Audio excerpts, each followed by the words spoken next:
Hola, soy Beatriz Valles, logopeda, y gracias a la invitación de la Fundación Natala Catalano y de la inclusión, pues, de mi trabajo como parte de la Escuela de Cuidadores, pues, me toca compartir con ustedes una información bueno, en la que vengo trabajando desde hace ya varios años, y es en la atención de el lenguaje y la comunicación de personas con cualquier tipo de deterioro cognitivo. Me, de verdad que me siento muy satisfecha y muy agradecida porque considero que quizás es una de las áreas que menos atención le prestamos, ¿no? En cuanto a que pocas, pocos logopedas o terapistas del lenguaje, como se denomina esta profesión en Venezuela, eh, tienen oportunidad, pues, de atender personas con deterioro cognitivo. Todavía tenemos un porcentaje de referencia muy bajo. Entonces, no es porque no existan personas que estén especializadas, ¿no?, para atender la comunicación de la persona con demencias o con trastornos cognitivos leves, sino porque no son referidas. Entonces, de esta manera, pues es prácticamente un reto.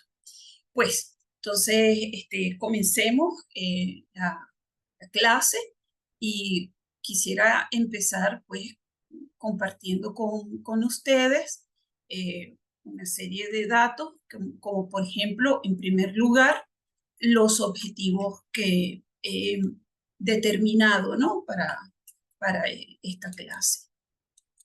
Ok, ahí, como vemos, tenemos un objetivo general que va dirigido a que todos conozcamos cómo promover la comunicación efectiva en personas con deterioro cognitivo, y por otra parte tenemos un conjunto de objetivos específicos que se dirigen a conocer las alteraciones para que podamos saber, ¿verdad?, cuando estamos frente a trastornos que están relacionados con los distintos tipos de deterioro cognitivo.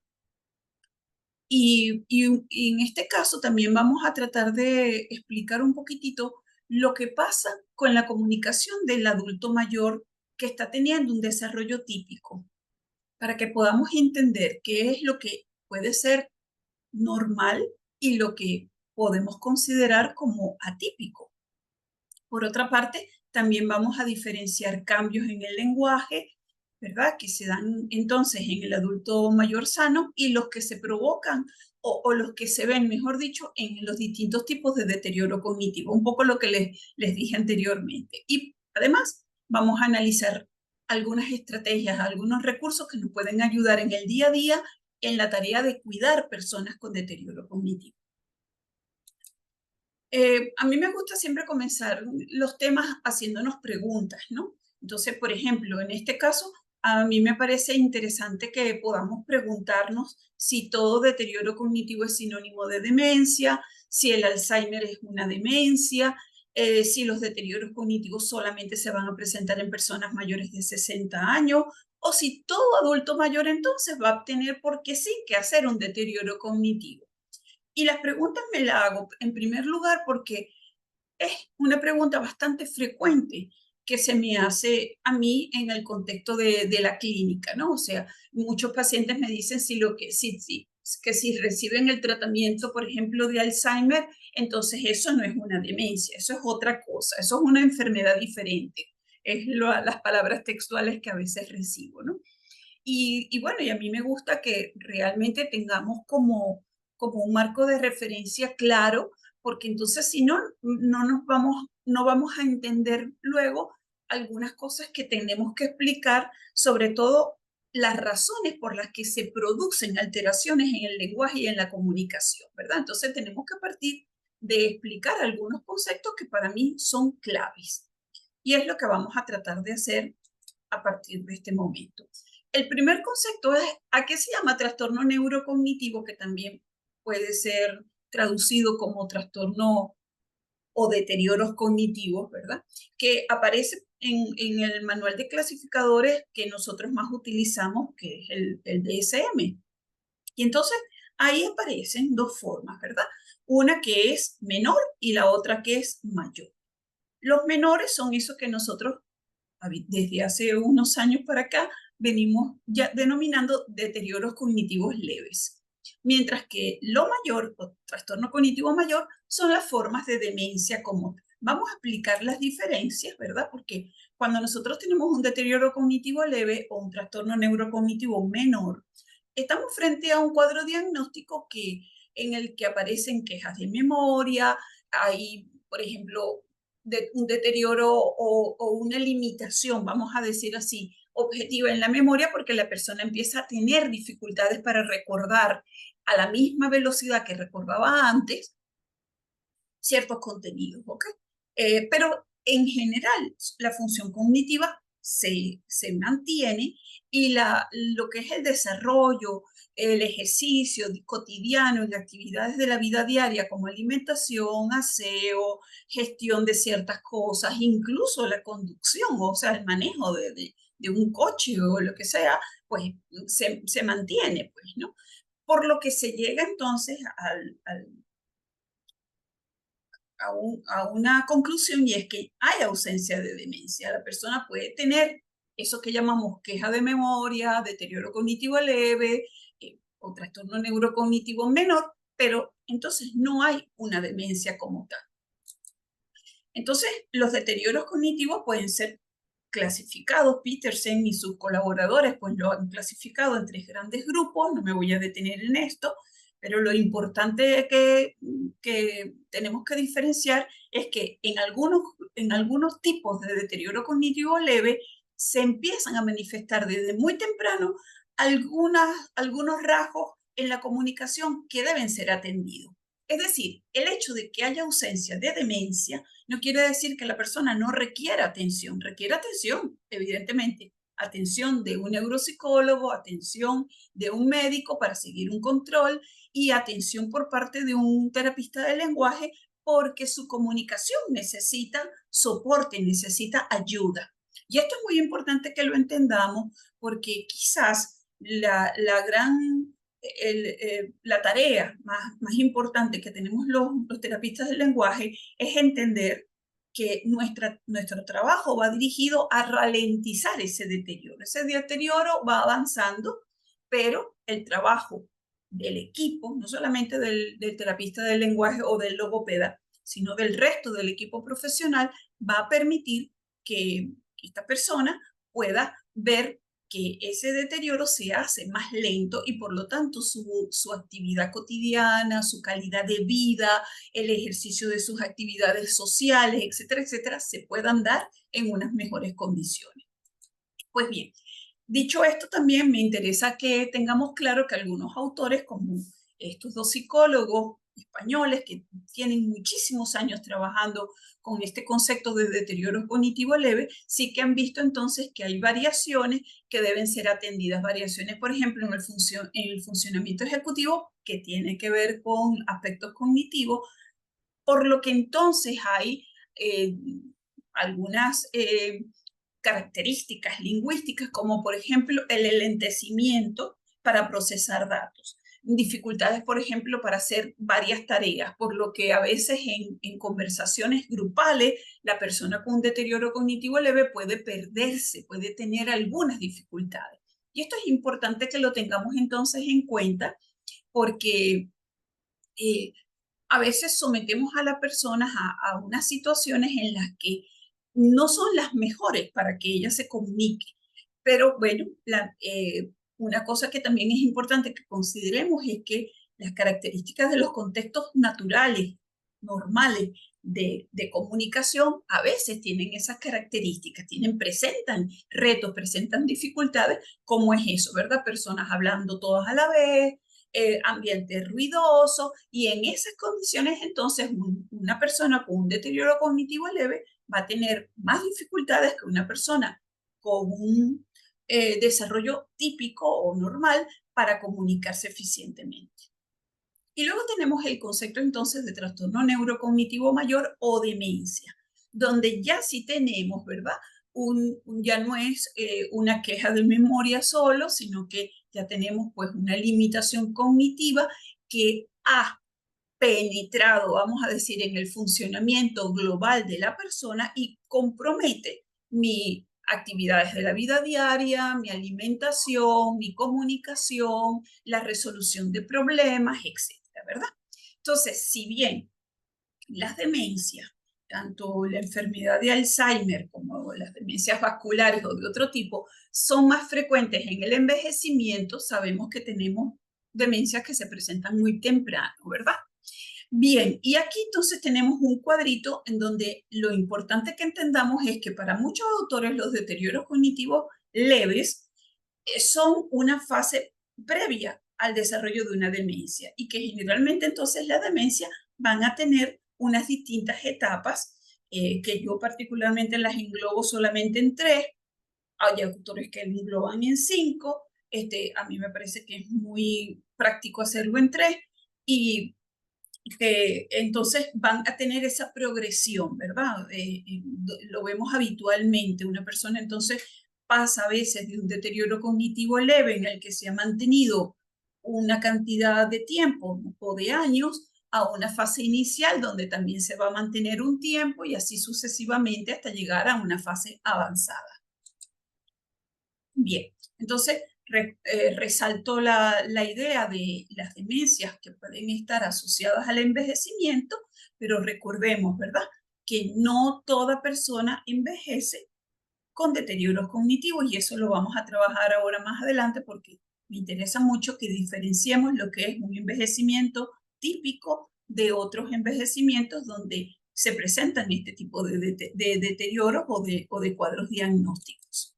Bien, entonces, el concepto o algunas características de la demencia vascular que me interesa mucho que lo entendamos porque actualmente, por ejemplo, en clínica hemos visto mucho cuadros de personas con ictus o con accidentes cerebrovasculares, que era la denominación tradicional, en donde stroke se dice en inglés, pero ¿qué pasa después de ese ictus? Que la persona ya no solamente tiene un compromiso lingüístico, sino que además de eso, en ocasiones vemos cuadros de personas que tienen un compromiso cognitivo y tienen un nivel de funcionamiento que se parece mucho a las de las demencias vasculares tradicionales.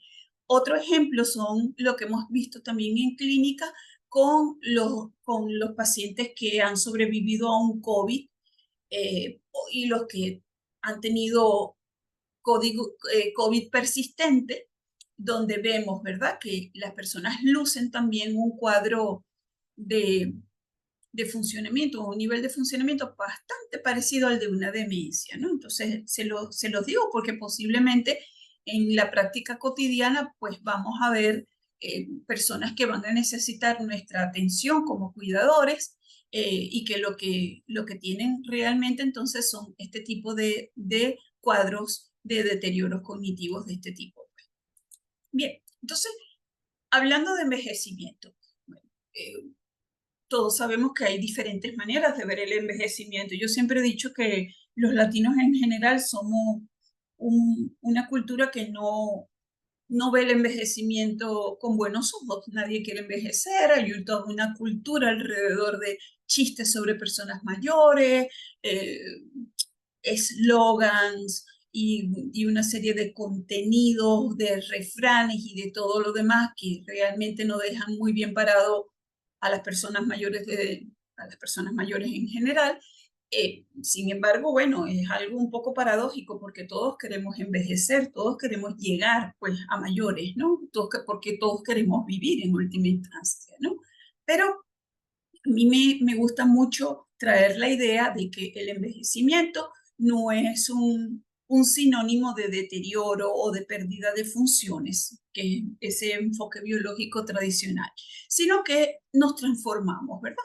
El envejecimiento trae de la mano cambios, algunos positivos. Por ejemplo, yo creo que a nivel incluso del lenguaje hay una serie de conceptos bastante interesantes a valorar porque nuestro léxico sigue creciendo, por ejemplo, creo que lo vamos a ver más adelante.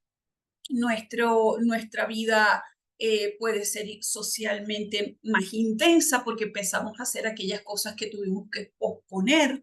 y que gracias a los procesos, por ejemplo, de jubilación, de retiro, como lo llamemos, pues nos permiten, ¿verdad?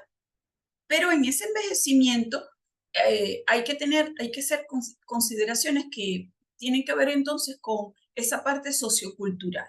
Por ejemplo, cambios que se dan y cómo enfrentemos esos cambios desde lo que nuestras familias o el ideario de familia tenga. Por ejemplo, al perder una pareja, muchos adultos mayores deciden mudarse, pues, mudarse a casa de uno de los hijos. Esto no siempre, en mi experiencia, no siempre ha sido, no siempre es un cambio positivo. ¿No? ¿Por qué? Porque la persona se tiene que enfrentar a veces a cambios muy fuertes en lo que es el seguir teniendo un estilo de vida ya pautado, con amigos, por lo que a veces las interacciones sociales no siempre son, son posibles en esa misma riqueza que la persona tenía previamente, ¿no? Entonces, sin embargo, no siempre es así.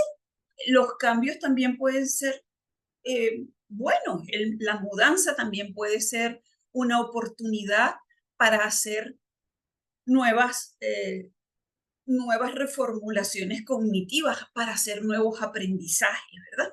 Pero también el envejecimiento se tiene que mirar en función a oportunidades que se hayan tenido en nuestra vida temprana, por ejemplo, el nivel educativo, el hecho de que hayamos estudiado, por ejemplo, perdón, es una consideración importante a tener en cuenta, pero también la curiosidad, nuestro nivel lector. Yo creo que hay muchas cosas que tenemos que tomar en cuenta cuando hablamos de qué es lo que beneficia el envejecimiento.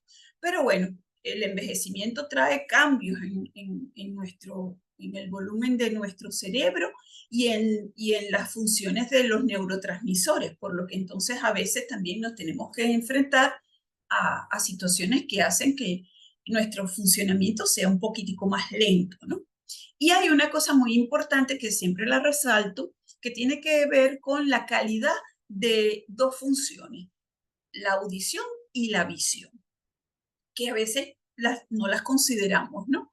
Y entonces muchas personas envejecemos sin hacernos jamás un examen auditivo. Y a lo mejor hay una pérdida auditiva que está de alguna manera interfiriendo en la calidad de cómo oímos y en la calidad, por supuesto, de cómo comprendemos lo que está a nuestro alrededor.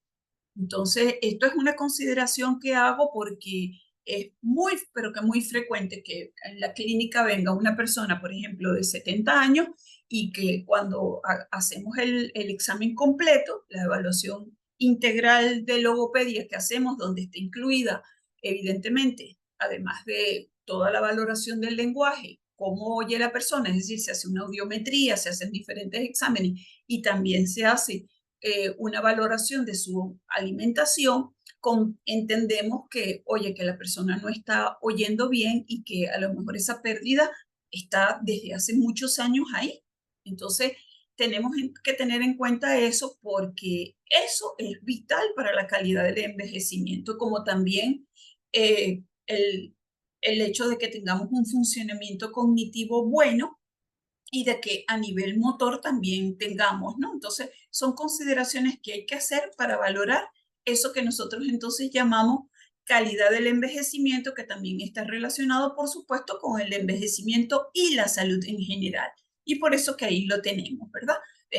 No es lo mismo envejecer con una alteración en la movilidad, con problemas de peso, en fin, con una cantidad de, de factores que pueden de alguna manera ser consideradas de riesgo que tener un buen peso, una buena movilidad, no tener dolores crónicos, tener una presión arterial controlada, en fin, una cantidad de cosas que no me puedo detener porque si no, no nos va a dar tiempo, pues, ¿no?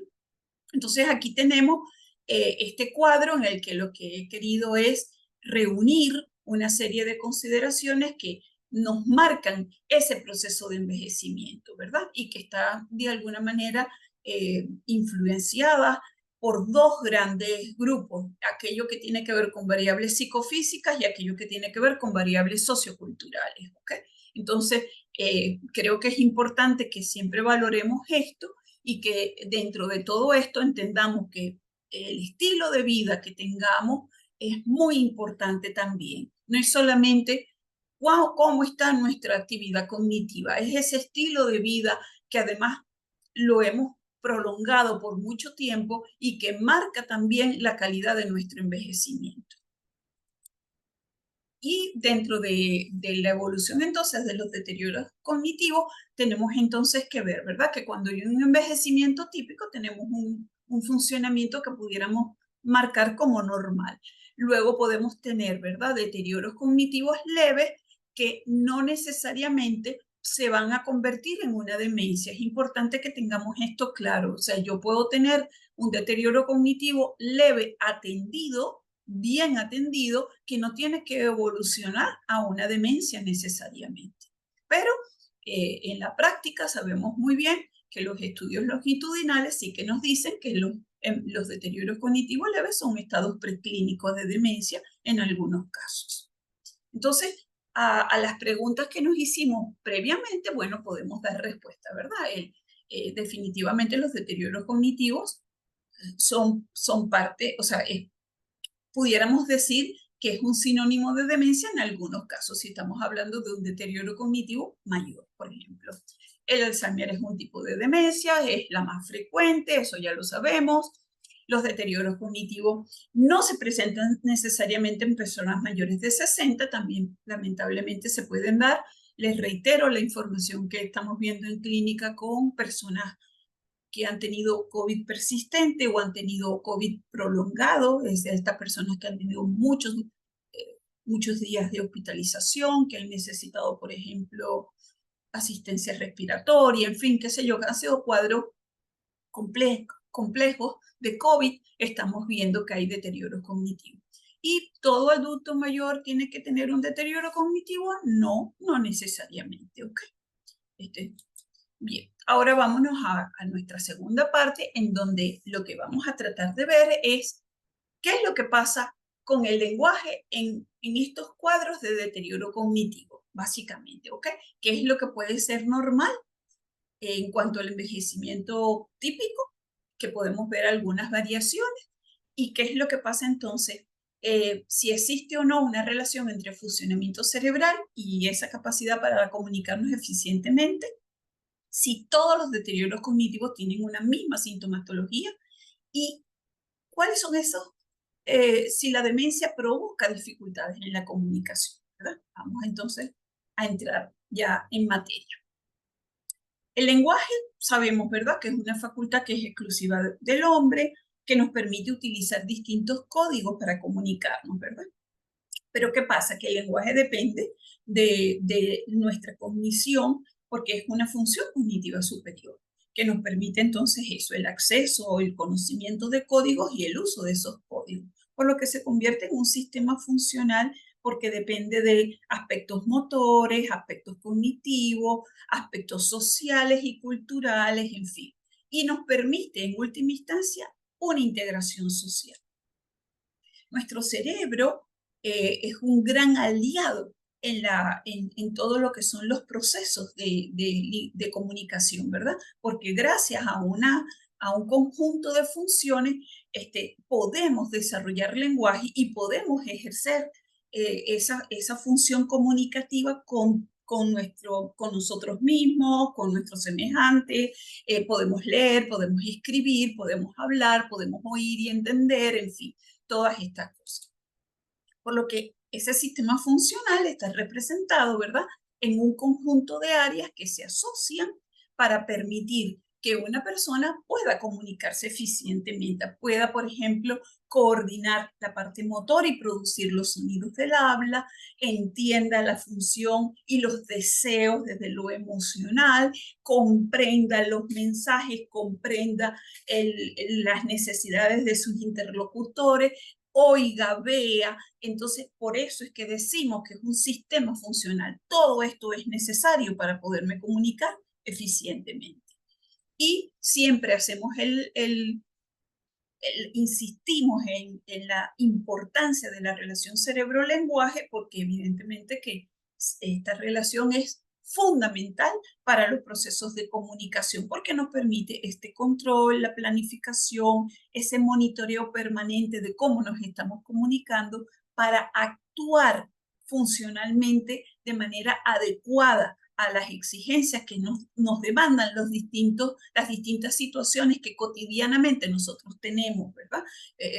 El ir a comprar una cosa nos demanda una función lingüística distinta a cuando yo me encuentro con un amigo y le cuento mis últimos 5 años de vida, o cuando tengo que llenar un formato y tengo que argumentar por qué estoy pidiendo determinado servicio, ¿ok? Entonces son distintas formas de comunicar que requieren un control, una planificación, un monitoreo diferente. Entonces, esta es la necesidad entonces que yo tengo de entender que si en mi cerebro se dan cambios que por ejemplo se producen frente a algunas enfermedades, como puede ser la enfermedad vascular, como puede ser la enfermedad de Alzheimer, ¿qué pasa?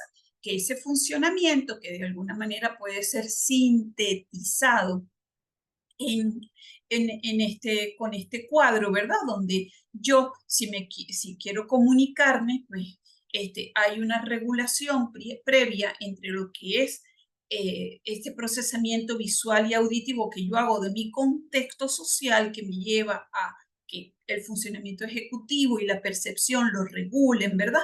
Pero que me permiten entonces actuar con mi lenguaje y comunicarme eficientemente, ¿verdad? Todo es como una especie de proceso en el que todas estas estaciones, por llamarlas de alguna manera, son importantes y son reguladas por ese funcionamiento cognitivo. Por eso es que las funciones ejecutivas, que es parte de este funcionamiento cognitivo, son tan importantes y es lo que al verse afectadas, pues en los cuadros demenciales o en los procesos de deterioro cognitivo leve, pueden presentarse entonces estos problemas, ¿verdad?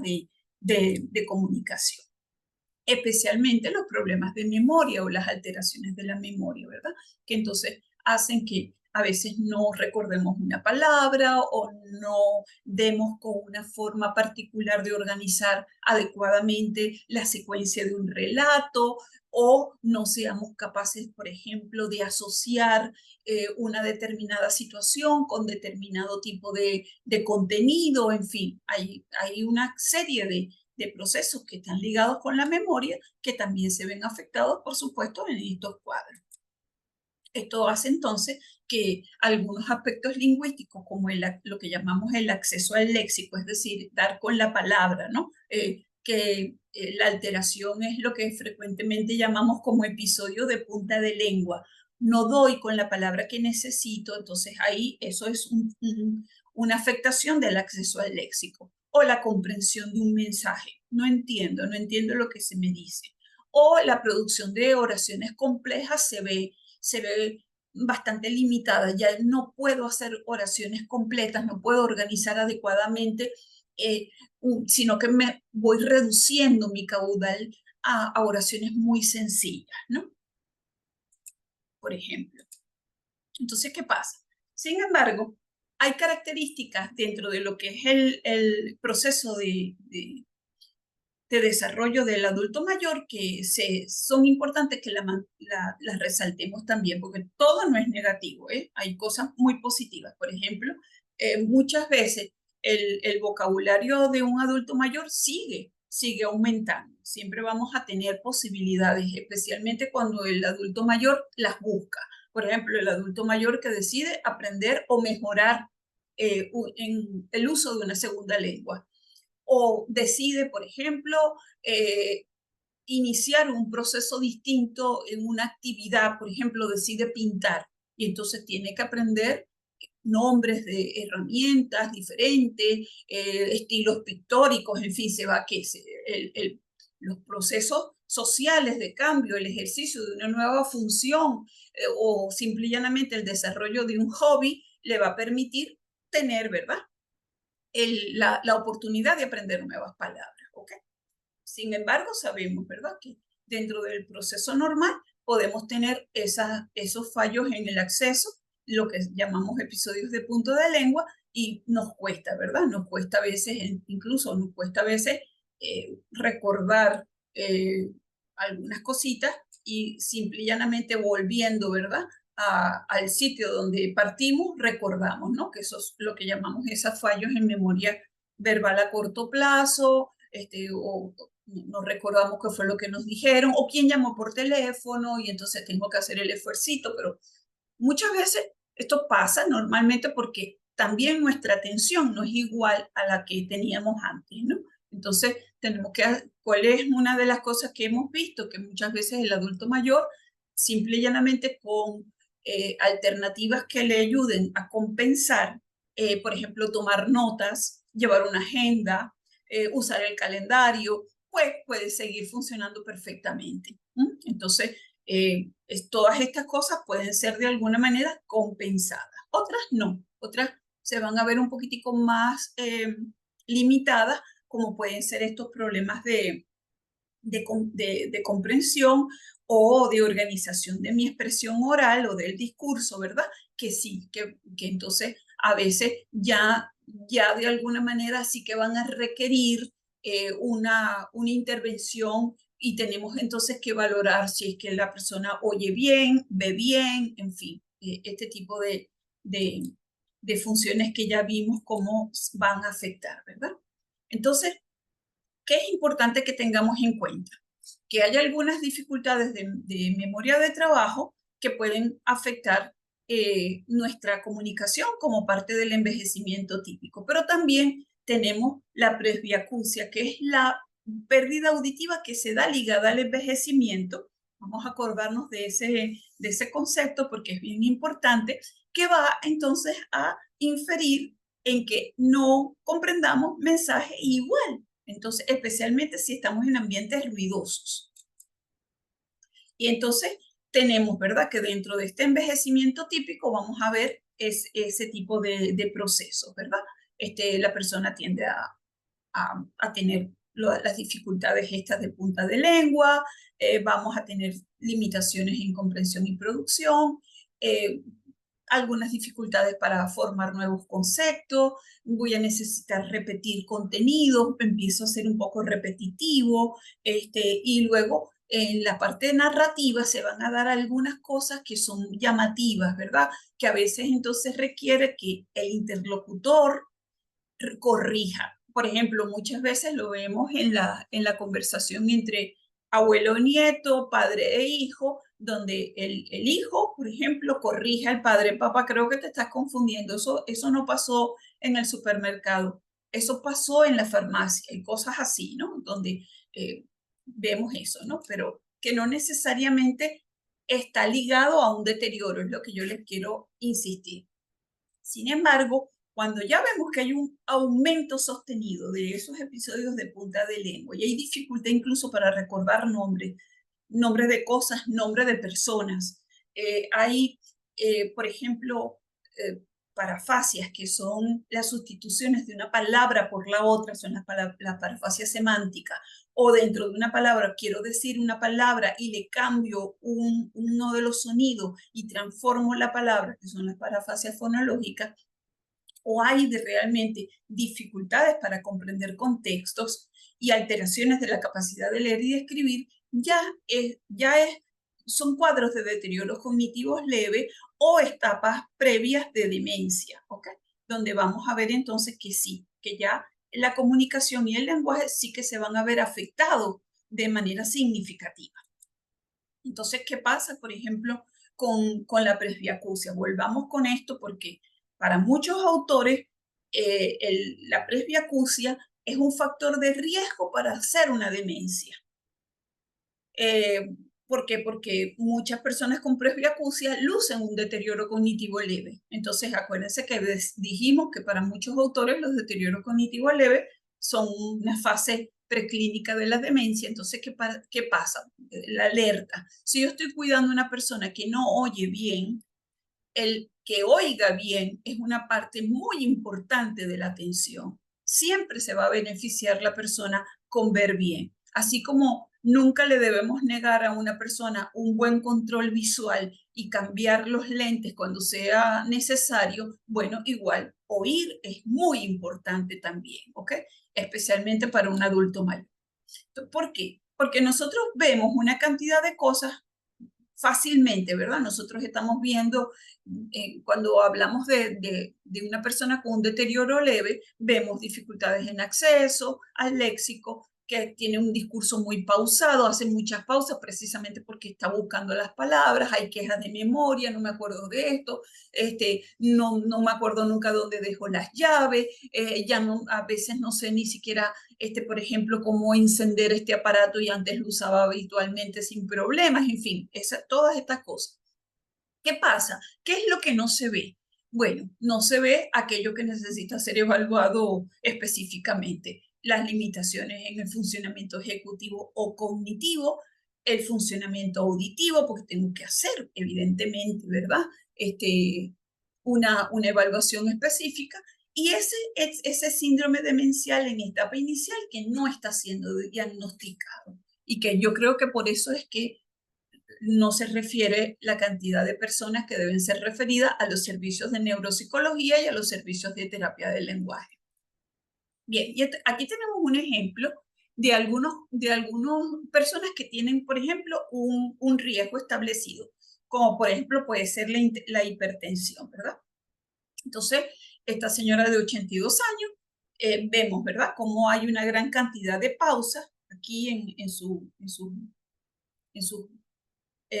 frases, cuando, por ejemplo, ella dice, él trabajaba en fíjense, repeticiones, pausa, luego se da cuenta que necesita una, porque realmente el sustantivo es femenino, que en este caso es una fábrica, que el logopeda se lo facilita en una fábrica. Entonces, sí, él es ingeniero y vuelve la, la, la pausa, ¿no? Y logopeda le facilita una pregunta para buscar a ver si la persona puede dar con la palabra que necesita. ¿Qué tipo de fábrica? Y la persona dice, él vuelve una pausa, bueno, él trabaja allí y hacen cemento. Bien, fíjense cómo esta persona, donde estamos viendo que hay una queja de memoria, ¿verdad?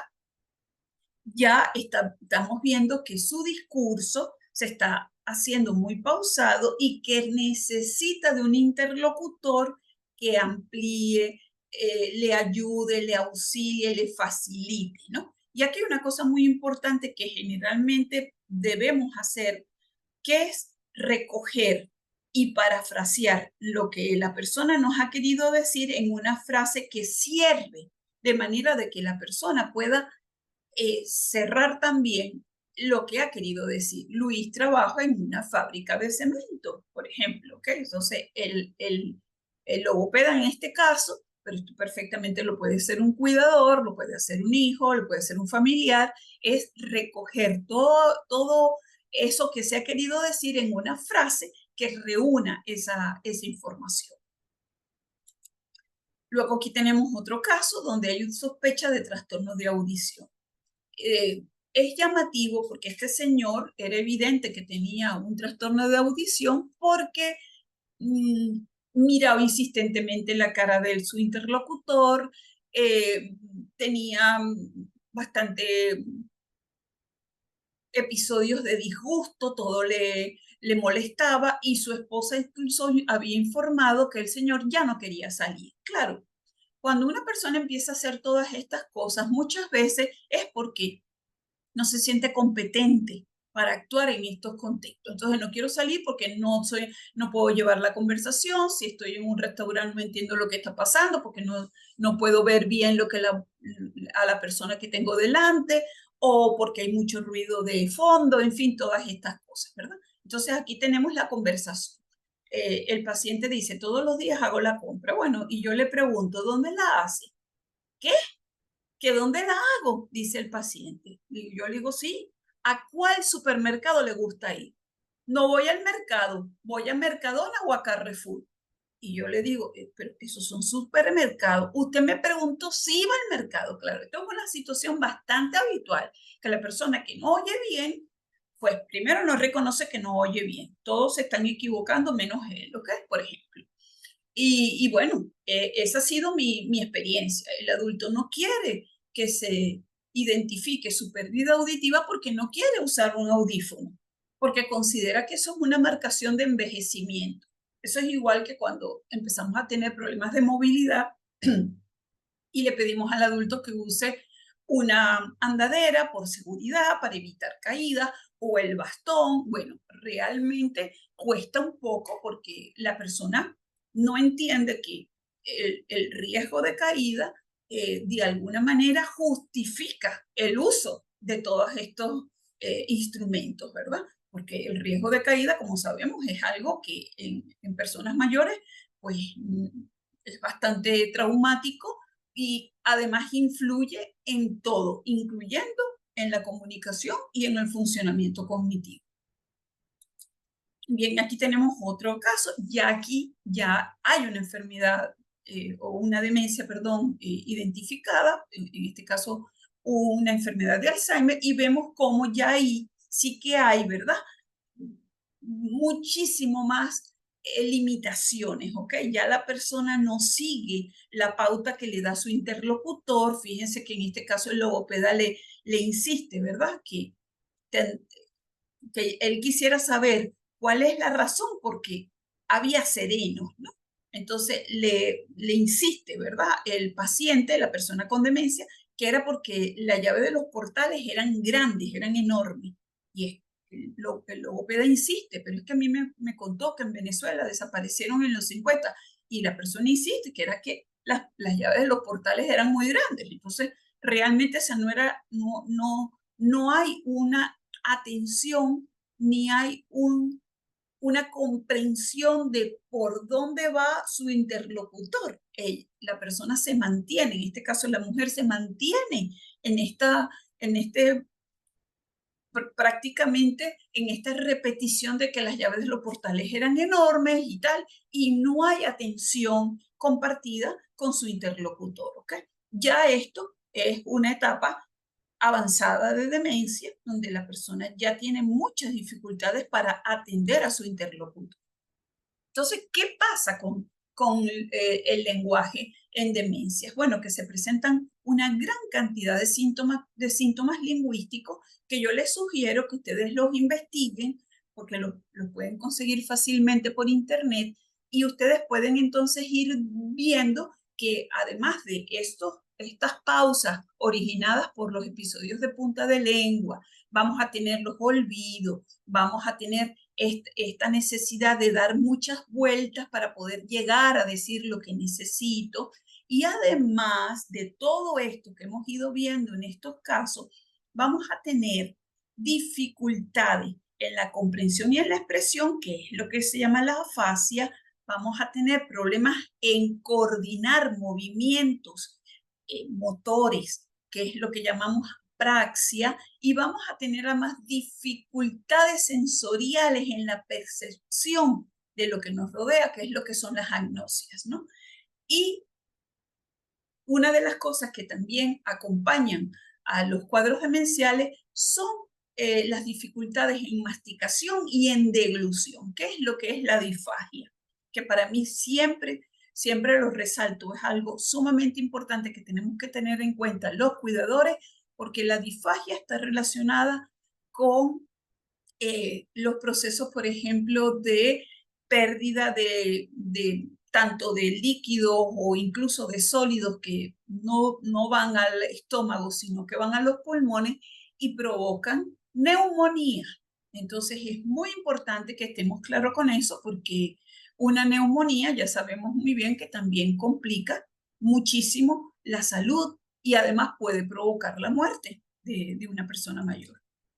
Bien, entonces existe una sintomatología particular que está relacionada con el tipo de demencia, no me voy a detener en esto, porque realmente no nos alcanzaría la clase de hoy, pero es interesante que ustedes sepan que nosotros como logopedas, cuando hacemos la evaluación, podemos con los datos lingüísticos incluso hacer una especie de hipótesis diagnóstica, y esto parece que es una demencia frontotemporal, o no, esto parece más bien una demencia vascular, ¿ok?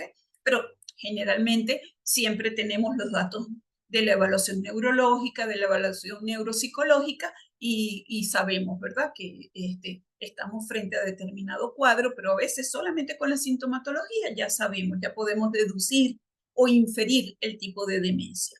Entonces podemos tener un mismo diagnóstico, son demencias, pero tenemos características diversas, incluso en una misma demencia, como por ejemplo los casos de enfermedad de Alzheimer. Tenemos personas distintas. Siempre es importante que tengamos en cuenta eso. Mi atención está fundamentada o enfocada a la persona. Entonces yo tengo que saber que cada persona es distinta y que se van a dar situaciones distintas porque su proceso de desarrollo ha sido también marcado individualmente.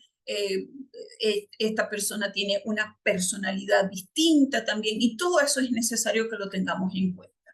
Entonces ya sabemos que mucho, el principio pues, de demencias como por ejemplo las tipo Alzheimer pueden ser esos fallos de acceso al léxico, mientras que por ejemplo en demencias frontotemporales son las reglas sociales de la conversación, que son quizás de las cosas más llamativas que la persona empieza a, vamos a traducirlo para que lo entendamos bien, a ser imprudente, ¿no? O sea, mi papá era tan caballeroso, mi papá era un todo, bueno, un dandy inglés y de repente mira cómo se está comportando, dice cosas, pregunta cosas que no se deben preguntar. Bueno, eso es típico de las demencias frontotemporales. Y bueno, y que la capacidad de leer y de escribir se va a ver comprometido desde las etapas iniciales.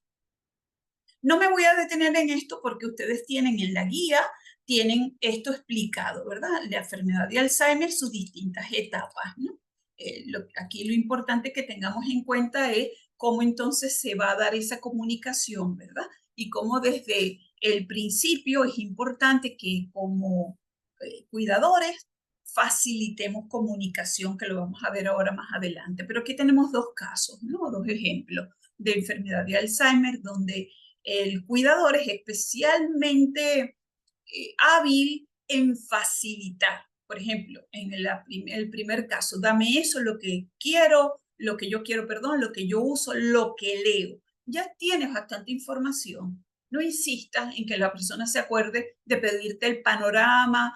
Bueno, no sé si el panorama todavía existe, la verdad. El periódico o lo que sea, ¿verdad? O el nombre de que sea. Si ya tú sabes que está buscando el periódico, entonces facilítalo y facilítaselo de esta manera. A ver, mi vida, en este caso era su cuidadora, que era su mujer. Esto es lo que tú quieres, mostrándole el periódico y haciendo énfasis en la palabra periódico. Segundo caso, quiero tomar,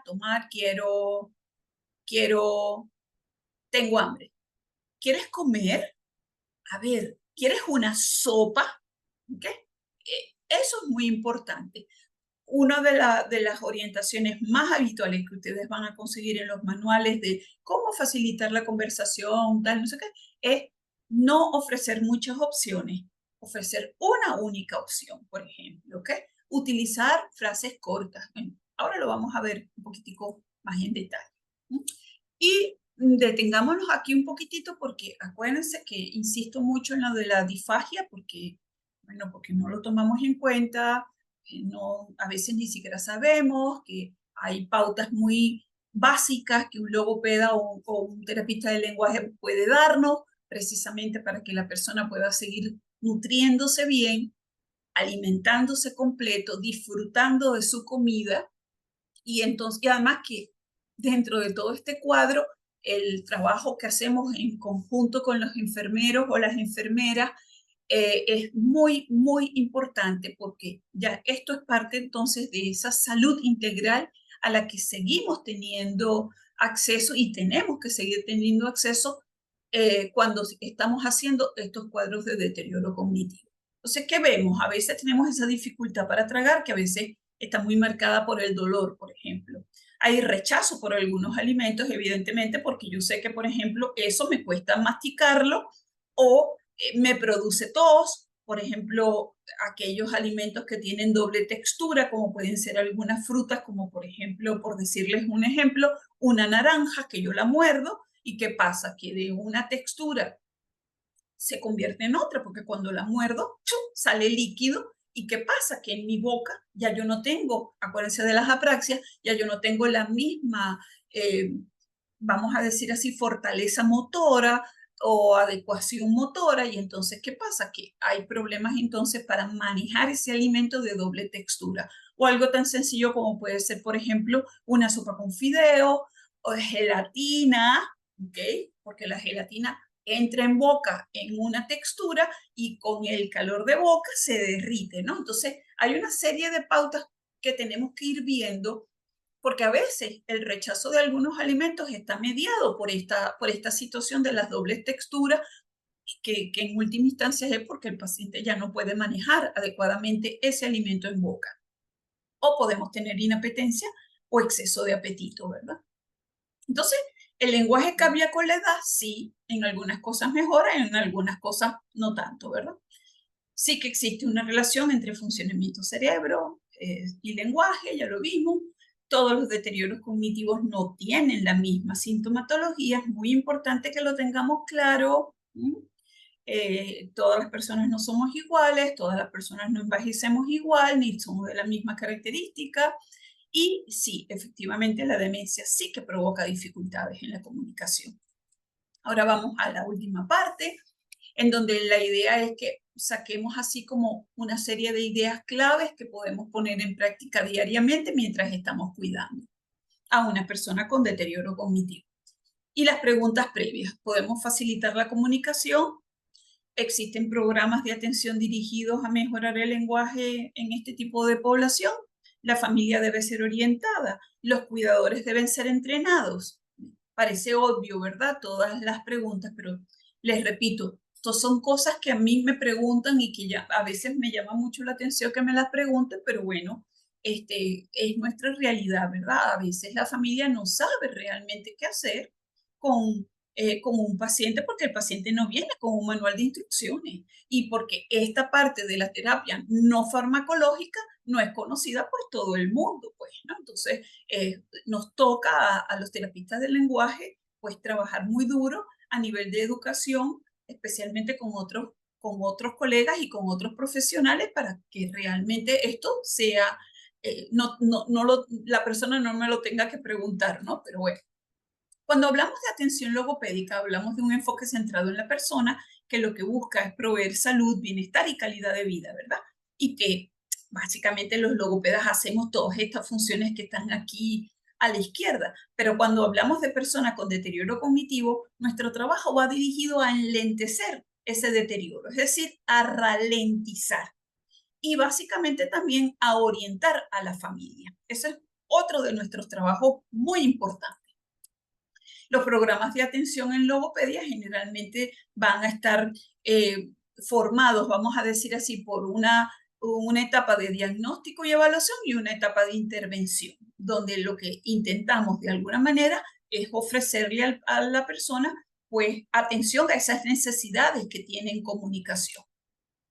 Pero cuando hablamos, por ejemplo, de atención logopédica en deterioro cognitivo, es importante que tengamos en cuenta que cuando hablamos de evaluación, tenemos que tener en cuenta si existen riesgos o factores de riesgo, perdón, o si existen ya situaciones como la pérdida auditiva u otras enfermedades que me obligan a ser especialmente cuidadosa con esos procesos de evaluación. Entonces, aquí, por ejemplo, tenemos en la primera columna, tenemos un adulto mayor que ni tiene deterioro cognitivo ni tiene factores de riesgo. Sin embargo, si esa persona tiene más de 65 años, debe ir a una evaluación anual, que por supuesto incluya una evaluación de funciones eh, auditivas y que incluya además un cuestionario para verificar cómo se está alimentando y si hay posibilidades de que esté haciendo una disfagia. Entonces, por eso es que hablamos de evaluación integral. A mí no me importa solamente cómo habla, me importa cómo mastica y cómo traga, y me interesa también, muy importante, cómo oye. En la segunda columna, no tengo deterioro cognitivo leve, pero tengo factores de riesgo, por ejemplo, hipertensión, poca, eh, poca estimulación social, salgo muy poco, no soy muy retraído, paso mucho tiempo solo en mi casa viendo televisión, en fin, qué sé yo. ¿Qué pasa? Que hay que hacer un seguimiento de esos controles o controlar esos factores de riesgo y posiblemente la mejor prescripción es que la evaluación integral se haga de manera semestral. Tengo deterioro cognitivo y tengo factores de riesgo en la tercera columna. Ese control de factores de riesgo se tiene que hacer también, ¿verdad? Se tiene que tratar de hacer de forma continua, pero esa persona tiene que ir a atención logopédica. Ya no es solamente el control por evaluación, esa persona necesita atención logopédica y esa evaluación anual. Luego tengo deterioro cognitivo, pero además de eso tengo pérdida auditiva. Yo tengo que ir a una evaluación auditiva pero que muy estructurada, que me lleve a la adaptación de un auxiliar auditivo, a atención logopédica y a seguir con mi proceso de evaluación integral anual. Tengo deterioro cognitivo y enfermedad de Parkinson, que es un cuadro bastante frecuente para nosotros los logopedas. ¿Okay? ¿Qué tengo que hacer? Tengo que ir también a atención logopédica. Esa persona no puede dejar de ir a atención logopédica y seguir con sus evaluaciones normales. Estos son sugerencias que nosotros hemos ido construyendo a lo largo de estos últimos 15, 16 años de atención de personas con deterioro cognitivo y entonces con base a la experiencia que hemos ido acumulando nos permitimos hacer este tipo de sugerencias. Bien, entonces, ¿qué pasa? Que cuando entonces tenemos finalmente una persona que tiene una demencia, vamos a ver que su conversación se va a ver de alguna manera limitada por todas esas situaciones que ya hemos señalado, ¿verdad? ¿Por qué? Porque generalmente cuando conversamos nosotros tenemos que hacer un procesamiento de muchas cosas. Y ahí lo tenemos, pero además de eso, tenemos que enfrentarnos a que la conversación es un proceso compartido, ¿verdad? Yo generalmente intento compartir información, pero esa construcción deviene en una tarea que es compartida entre varias personas, ¿verdad? Dos o todas las personas que estén conversando, ¿verdad? Y entonces aquí tenemos un ejemplo típico de cuando una persona está conversando con alguien y esa conversación se co-construye. En vacaciones visitamos a tu hermano y empiezan las pausas, fíjense, en la casa, bueno, allí está la Casa Blanca, pero esa ciudad se llama, ay, ¿cómo es que se? Y el hijo le dice Washington, ¿ok? O sea, le colabora, ¿verdad? A eso es lo que nos referimos con esa co-construcción. Habitualmente, estos son cosas que suceden en cualquier conversación. Nosotros no esperábamos que la persona, a menos que no entendamos lo que está pasando, pero si nosotros tenemos ya una idea de que puede ser, ya la Casa Blanca es una pista muy buena para inferir que es Washington. ¿Okay? Entonces, ¿qué hacemos cuando tenemos la oportunidad de ofrecerle a la persona con deterioro cognitivo una atención específica como logopedas o terapistas del lenguaje? Bueno, los objetivos básicamente van a dirigirse a potenciar la comunicación, a lograr un mejor desempeño, ¿verdad? A evaluar el uso del lenguaje de todos los interlocutores. Esto es sumamente importante porque yo tengo que ver cómo se comunican en casa, cómo se comunica con su cuidadora, cómo se comunica la cuidadora o el cuidador. Perdónenme que siempre feminizo, pero es que pocos cuidadores masculinos he tenido. Y sobre todo, cómo ver cómo puedo intervenir a todas las personas en esos contextos de vida en los que toca vivir, pues, ¿no? A la persona con deterioro cognitivo. Por lo que básicamente esos son los objetivos que yo tengo como logopeda cuando tengo la oportunidad, que es lo ideal, ¿verdad? Lo ideal es que eso sea lo que tenga una persona con deterioro cognitivo o con demencia, ¿verdad? Que yo pueda trabajar directamente como logopeda todas estas cosas y además de eso orientar idónea y oportunamente a cuidadores, familiares, a todo el que necesite, ¿verdad? Conversar con la persona con deterioro cognitivo. Pero ¿qué pasa? Que hay unas orientaciones básicas que yo tengo que hacerle a la familia, que es bien importante que lo tengamos claro. que tiene que ver, por ejemplo, con mi postura y la expresión facial. Siempre, por ejemplo, lo hemos visto, lo vemos en los manuales, que nos debemos acercar, hablar de frente, de ser posible tocar el brazo o la mano de la persona para despertar su atención hacia nosotros, tener una expresión facial agradable. De alguna manera todo eso es bien importante tener en cuenta, ¿verdad? Las limitaciones en la expresión oral. Yo siempre le pido a los cuidadores que entiendan que esas limitaciones no solamente están relacionadas con cambios de humor, sino que recuerden, su cerebro está teniendo cambios estructurales, por lo que las funciones también se van a ver afectadas. Entonces, esa no es porque no quiera, no es porque esté desanimado, no, es que ya su control cognitivo no es el mismo. Luego debo tener en cuenta cómo estoy manejando yo como familia y como cuidador el impacto del diagnóstico. ¿Qué es lo que me ha producido? Bueno, yo consigo de todo, desde familias que están muy afectadas porque consideraban que, bueno, que a ese señor nunca le iba a pasar eso, ¿no?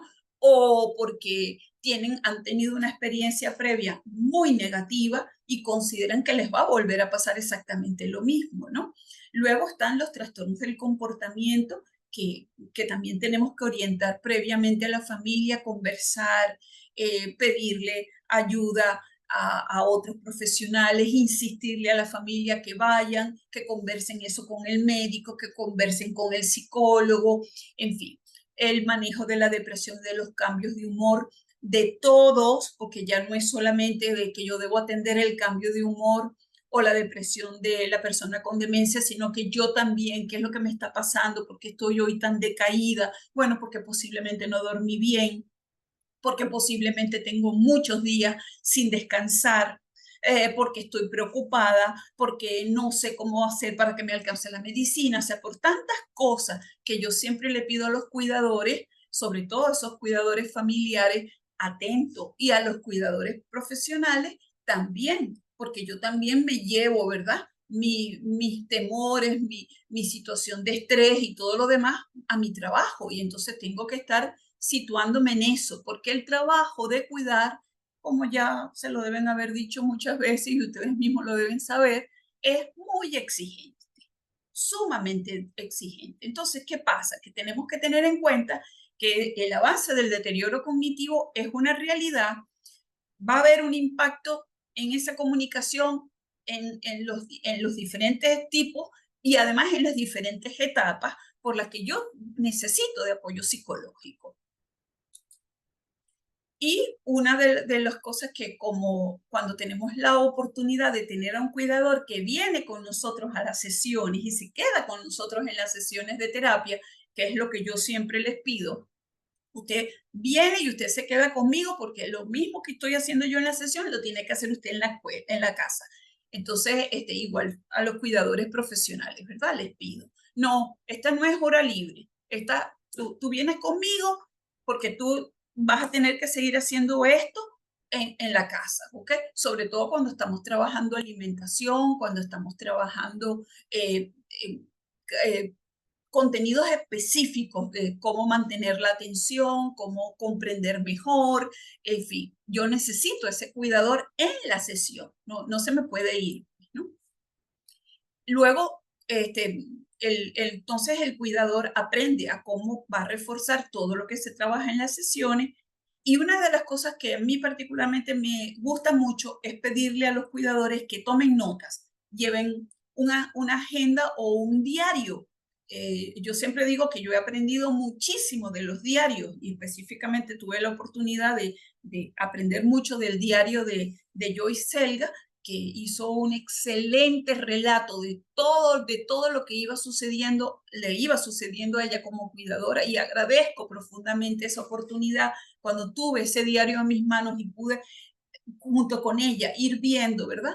Lo que anotaba, cómo lo anotaba, y pude entender muchas de las cosas que en los libros se decía, pero que una cosa es que te lo cuente el libro y otra cosa es que la vida misma te lo esté relatando, ¿verdad?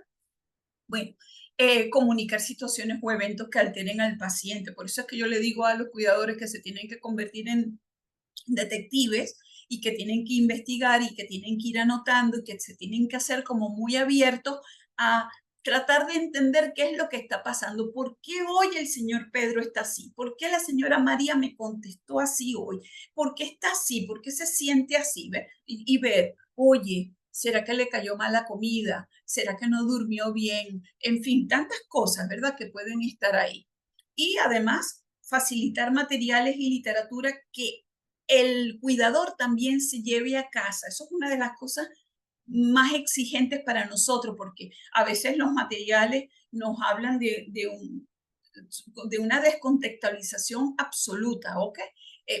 O se le exige al cuidador que haga unas cosas que realmente son un poco complicadas de hacer. Entonces, ¿qué tenemos que tratar de hacer? Buscar literatura fácil, accesible, sencilla de entender, pero sobre todo que esté realmente ajustada a la realidad de esa familia. ¿Qué tenemos que hacer entonces para facilitar la conversación? Bueno, orientar al cuidador, elaborar planes que pueden ser desarrollados en el hogar, realizar sesiones de control. Eso es lo ideal, ¿ok? Repito, esto es lo ideal, esto es lo que todo logopeda o terapista del lenguaje desearía hacer, ¿verdad?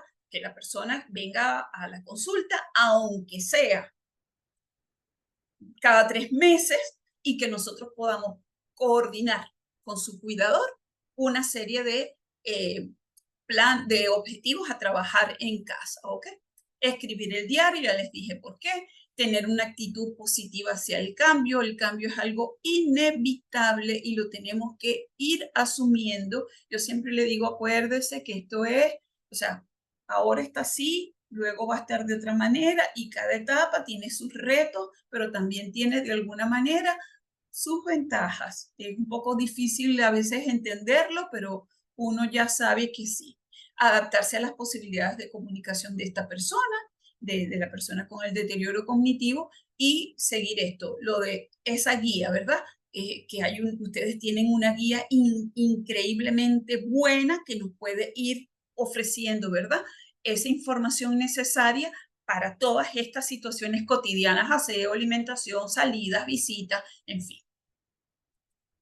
Y luego vamos a ver aquí ya para cerrar algunos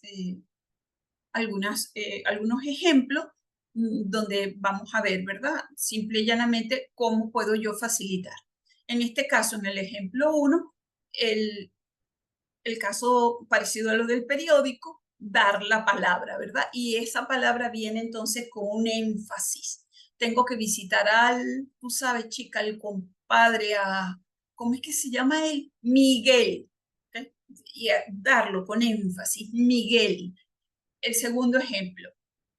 Entonces te sientes mejor hoy, ¿verdad? ¿Dormiste suficiente? Sí, sí, yo dormí. Pues vamos a ver a Ana, le dice la cuidadora. Y el paciente pregunta, Ana. Sí, José. Ana, la hija de Pedro. O sea, el énfasis en Ana, la hija de Pedro, para de alguna manera reforzar esa identidad y que la persona no le quede la menor duda de que va a ser esa Ana, ¿no? La que va a venir. Luego el mismo ejemplo del periódico que ya habíamos visto. Y luego otro, en el ejemplo 4, tenemos, ¿verdad? Como por ejemplo tenemos el uso de palabras claves. José, te vas a poner este pantalón porque vamos al médico. Porque vamos al médico no es tan importante como este pantalón. ¿Qué es lo que quiero yo? Que te pongas el pantalón. Hoy vamos a desayunar arepa, tanto que te gusta la arepa con queso, ¿ok? O sea, aquí el énfasis es la arepa que te vas a comer. ¿Quieres ir al baño? Entonces aquí la facilitación es el uso de frases sencillas con contenido muy específico. Entonces tenemos, ¿verdad? ¿Cómo podemos facilitar entonces la comunicación de la persona con deterioro cognitivo? Siguiendo todas estas recomendaciones que les acabo de hacer. ¿Existen programas de atención? Sí, y ojalá toda persona con deterioro tuviera la posibilidad de tener acceso a terapia con un logopeda o con un terapista del lenguaje. ¿La familia debe ser orientada? Por supuesto que sí, y especialmente los cuidadores, donde además de orientados, deben ser entrenados porque tienen que lidiar con dificultades en la comunicación todos los días. Pues hasta acá, pues mi presentación. A continuación tenemos ya unas conclusiones generales, ¿verdad? Donde básicamente insistir, ¿verdad?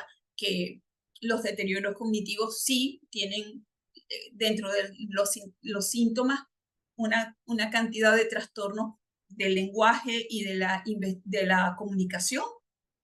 Entender que yo tengo que hacer evaluación y que soy parte de un equipo. Esto complejiza evidentemente la atención de las personas con deterioro cognitivo, pero es una necesidad.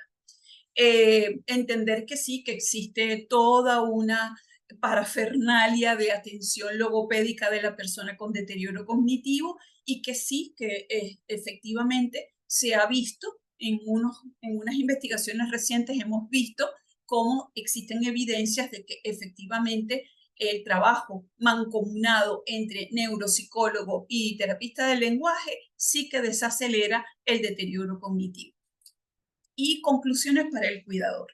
Bueno, yo creo que la mejor conclusión es insistir en convertirse en investigadores, en tratar de seguir recomendaciones que se le hagan, entender que el deterioro cognitivo es muy complejo, pero que definitivamente también es una oportunidad para aprender, para entender al ser humano. O sea, yo eso también lo he aprendido gracias a mi interacción con los cuidadores.